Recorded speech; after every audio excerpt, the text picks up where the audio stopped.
వానర వీరులు స్తోత్రం చేస్తుంటే హనుమంతుడు విరాట స్వరూపంగా తన శరీరాన్ని పెంచాడు అని అంటారు. ఇలా స్తోత్రం చేస్తున్నప్పుడు శరీరాన్ని పెంచడం అనేది సాధ్యం అవుతుందా? ప్లవంగ ప్రవరైర్దృష్ట ప్లవనో కృతనిశ్చయ వవృధే రామవృద్ధ్యర్థం సముద్రైవ పర్వసు నిష్ప్రమాణ శరీరస్సన్ లిలంఘయుషురణవం బాహుభ్యాం పీడయామాస చరణాభ్యాంచ పర్వతం అని సుందరకాండ మొదటి సర్గలో తెలియజేస్తాడు. వానర వీరులంతా శ్రీయాంజనేయం ప్రసన్నాంజనేయం ప్రభాదివ్యకాయం ప్రకీర్తిప్రదాయం భజే వాయుపుత్రం భజే వాయుగాత్రం అంటూ కీర్తిస్తూ ఉంటే ఆయన శరీరాన్ని అలా పెంచేస్తూ పోయాట. చూసేవాళ్ళంతా ఆశ్చర్యపోయారట. వింటున్న మనకు ఆశ్చర్యం కలుగుతుంది, ఇలా ఎక్కడైనా జరుగుతుందా అని. దేవతా శక్తి అనేది స్తోత్రముల ద్వారా ప్రీతి చెంది ఆ స్తోత్రములలో చెప్పినటువంటి మహిమ లీల గుణగణాలన్నింటినీ ఆవిష్కృతం చేస్తుంది. అసలు దేవతా స్వరూపం అంటేనే దైవాధీనం జగత్సర్వం మంత్రాధీనంతు దేవతా అని. దేవతామూర్తులంతా ఈ జగత్తును నడిపిస్తూ ఉంటే ఆ దేవతలు మంత్రముల యొక్క ఆధీనంలో ఉంటారు. ఈ మంత్ర పఠనానికి ప్రత్యామ్నాయమే స్తోత్రం.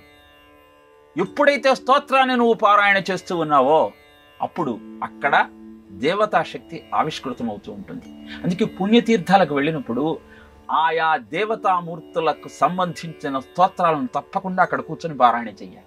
ఎందుకంటే నిత్య ధూపదీప నైవేద్యాలతో సాగుతున్నటువంటి ఆ ప్రక్రియ దైవీ శక్తిని సులభంగా ఆవిష్కరింప చేయగలుగుతుంది. కాబట్టి స్తోత్రం ద్వారా ఆ దైవీ శక్తిని అందుకునే ప్రయత్నం నువ్వు చేయవచ్చు.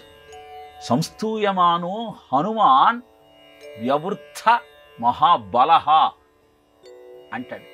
వీళ్ళు ఒక్కొక్క స్తోత్రము చేస్తుంటే ఆయన పెరుగుతూ ఉన్నట్ట.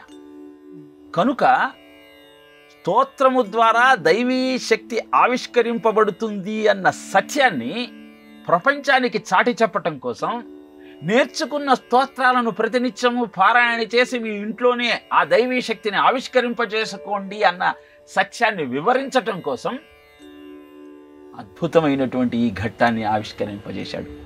సంస్ఫుట సంస్తోత్రములాడుకున్న కొలదిన్ స్తోత్రోర్థికన్వయ స్ఫుట అంటూ విశ్వనాథ వారు కూడా దీన్ని చక్కగా తెనిగించారు. అద్భుతమైన స్తోత్రం చేస్తున్నా కొద్దీ ఆ స్తోత్ర అర్థానికి అన్వయంలాగా ఆ స్వామి తన అవతారాన్ని తన దేహాన్ని పెంచుతూ పోయాడు అని. ఇలా స్తోత్ర పఠనం మీరు ఎంత గొప్పగా చేస్తే దైవీ శక్తిని అలా మీరు ఆవిష్కరించుకోవచ్చు అన్న సత్యాన్ని మనం గుర్తించగలిగితే పిల్లలకు చిన్నతనం నుంచే ఆ స్తోత్రాలు చెప్పే ప్రయత్నం చేస్తాం. చాలా చిన్న చిన్న స్తోత్రాల ద్వారా వారి యొక్క జీవిత గమనాన్ని మనం మార్చగలుగుతాం. వాళ్ళ ఆలోచన విధానాన్ని సంస్కరించగలుగుతాం. మనకు చిన్న చిన్న సంస్కృత శ్లోకాలు కూడా రాని కారణాన మనము ఆ దైవీ శక్తిని అందుకోలేకపోతున్నాం. మీకు కేవలం సంస్కృతంలో ఉన్న స్తోత్రాలు పారాయణ చేసినప్పుడు మాత్రమే దైవీ శక్తి ఆవిష్కృతమవుతుంది. కారణము సంస్కృతానికి it converts existence into sound. ఒక ఉనికిని శబ్ద రూపంలో ఆవిష్కరింప చేయగలిగిన మాహాత్మ్యము కేవలం సంస్కృతమునకు మాత్రమే ఉన్నది. టోనోస్కోప్ అన్న ఒక సాధనం ద్వారా దీన్ని ప్రయోగాత్మకంగా నిరూపించారు. మన్యుసూక్తాన్ని చదువుతూ ఆ చదువుతున్నటువంటి శబ్దానికి అనుగుణంగా స్పందించే పరికరం ద్వారా అద్భుతమైన విరాట్ హనుమత్ స్వరూపాన్ని చిత్రించారు. కాలభైరవ అష్టకాన్ని చదివేటప్పుడు పెద్ద శునకము యొక్క బొమ్మ ఆవిష్కరింపబడింది. ఇలా స్తోత్రములు అంటే దేవతామూర్తులను ఆవిష్కరింపజేసుకునే అద్భుతమైన సాధనాలన్న సత్యాన్ని మనకు వివరించటం కోసమే అద్భుతమైనటువంటి ఆ ఘట్టాన్ని సుందరకాండలో ఉంచి హనుమంతుని యొక్క తేజో రూపము ఎలా స్తోత్రం ద్వారా వృద్ధి చెందిందో మనకు వివరించాడు వాల్మీకి మహర్షి.